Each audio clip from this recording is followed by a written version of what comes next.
विटा शहरातील विटा सांगली रोडवर दुचाकी व उसाच्या ट्रॅक्टरचा भीषण अपघात झाला। या अपघातात खानापूर तालुक्यातील नवे कारवे येथील दुचाकीवरून विट्याहून घरी सारे काम आवरून रात्री 8 ते 8:15च्या सुमारास निघालेल्या दुचाकीचा व उसाच्या ट्रॅक्टरचा भीषण अपघात झाला।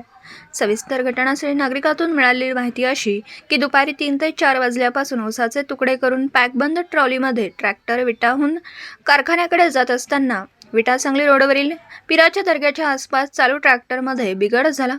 त्यामुळे ट्रॅक्टर हा रस्त्याच्या कडेला उभा करून ट्रॅक्टर चालक त्याचं साहित्य आणण्यासाठी बंद अवस्थेत ट्रॅक्टर रस्त्याकडेला उभा करून तो गेल्याची माहिती घटनास्थळी नागरिकांमधून मिळाली। तर विट्याहून त्यांच्या दुचाकीवरून नवे कारवे येथील मारुती शहाजी जाधव वय वर्ष 27 हा तरुण युवक सुद्धा एक ट्रॅक्टर चालक व शेतीधंदा करतो। हा घरी निघाला असताना रात्रीच्या वेळेत दुचाकी आणि ट्रॅक्टरचा भीषण अपघात झाला। या अपघातात मारुती जाधव हा तरुण गंभीर जखमी झाला। जखमी अवस्थेत रस्त्यावर पडलेल्या त्या दुचाकी स्वाराला येणाऱ्या जाणाऱ्या नागरिकांनी तातडीने रुग्णवाहिकेला पाचारण करून विटा येथील ओम श्री रुग्णालयात उपचारात दाखल केला। मात्र उपचारादरम्यान त्याचा मृत्यू झाला। या अपघाताची माहिती विटा पोलिसांना समजताच विटा पोलिसांनी तातडीने घटनास्थळी धाव घेतली। रात्री उशिरा विटा पोलीस घटनास्थळी पंचनामा करत होते। हा अपघात कसा झाला या संदर्भात मात्र माहिती मिळू शकलेली नाही। मात्र दुचाकीचे नुकसान झाले।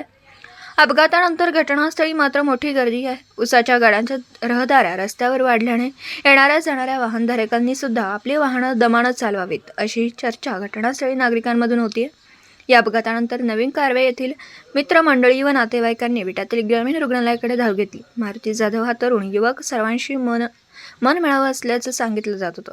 तर या अपघातात त्याचा मृत्यू झाल्याने मित्र परिवारांनी हळहळ व्यक्त केली। या अपघाताची विटा पोलीस ठाण्यात नोंद झाली असून पुढील तपास विटा पोलीस करत आहेत।